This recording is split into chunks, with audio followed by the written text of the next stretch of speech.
The second measure of interest in univariate data is the measure of spread. So in the first slide, what we saw was we were finding this measures of central tendency with mean, median, and mode. Now we're going to look at the spread of the data, or how varied the data is. So measures of spread or variation describe the distribution of a set of data. Three measures of spread are range, variance, and standard deviation. So these are the three that we're going to be looking at: the range, variance, standard deviation. Formulas for the population variance: sigma squared, and standard deviation sigma. Use x minus mu to represent the deviation or difference of an x value from the population mean, and the summation of x minus mu, the quantity squared, to represent the sum of the squares of these deviations. Similar notation is used for variance, sample variance, s squared, and standard deviation, s. So once again, they're making a little bit of a point of what's the difference between calculating your population versus your sample. Population means you can sample every member of that set that you want to explore. Sample variation or sample variance means that we're only going to do a portion or a subset of the population. So there's a little bit of a difference in calculations for sample versus population, and we're going to have to pay attention to that when we do our homework. Do we have the entire set of scores, or do we only have a sample of the scores? And we'll see that in this first example of measure of spread. So the range is very simply the distance between the highest and the lowest value. So it's a difference between the greatest and least. The variance, that's the mean of the squares of the deviations for the mean. And the standard deviation is really the square root of the variance. So we're going to use our TIs, or graphing calculators, to help us with some of this.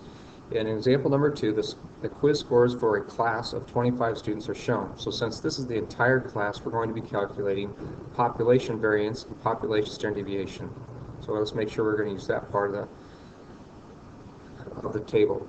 The first thing I did is I went ahead and I put all those scores, all 25 scores, into the calculator. So I'm just going to show you in that list, or that's, I guess, the stat in list 1.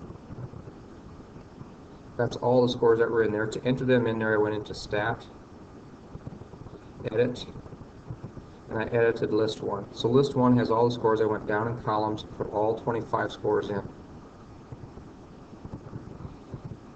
Now anything that you want to do to that list, you're going to access through your list or in the second stat. So what we're going to do is we're first going to find the measures of spread. The first one, the easiest one, is the range.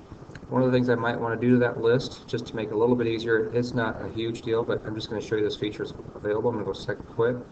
I'm going to go and take that list and I'm going to sort it. So that's under ops. You can sort that list under ascending or descending. I'm going to do it ascending. So I'm going to tell it to sort second list 1, and then it will sort that list in order. So now when I go back to my stat and I edit that list, I want to see it. It's got the lowest 2 all the way up to the highest. The 25th score should be the highest score that we received, which is 10. So now we can work on the range very easily. The range is the difference between the highest score minus the lowest score in simpler language. So it's a 10 minus a 2, or our range is 8. The difference between the highest quiz score in that class is 10, the lowest is 2, so that is our range of 8. The next thing we're going to do is we're going to find variance. Now, we can actually calculate the variance in a very sophisticated formula, but we also have some features on our graphing calculator to make that a little bit easier. And we're just going to access those. So I'm going to go back to my list, second list, and we have some math operations that we can perform on lists. You can see we can find the minimum or maximum of any list. We can find the mean, the median. We can find the sum of a list, product. But we're going to use our standard deviation and variance. Well, the one I'm interested in next is variance. We're going to calculate the variance. We're going to see how varied these values are. Okay, well, one of the things I did incorrectly here is I didn't do it in the home screen, so I want to make sure I go back and put that in the home screen. So second quit. This is where I want to do our second list. And we're going to do a math operation on that. We're going to do variance, which is at the bottom of the list. I want to find the variance of second list 1.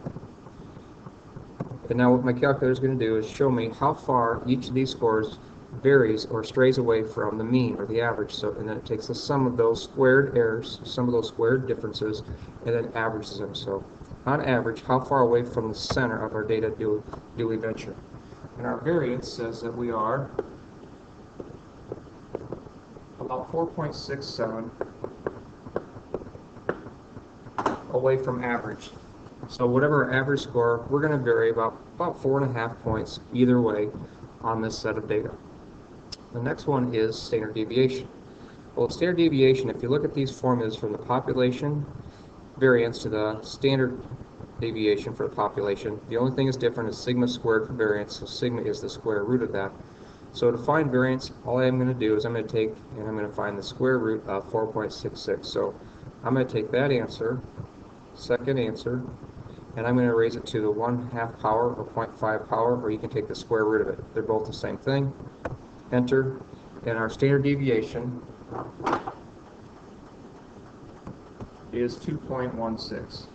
If you remember from last year, standard deviations, about 68% of your data should be one standard deviation above and below the mean.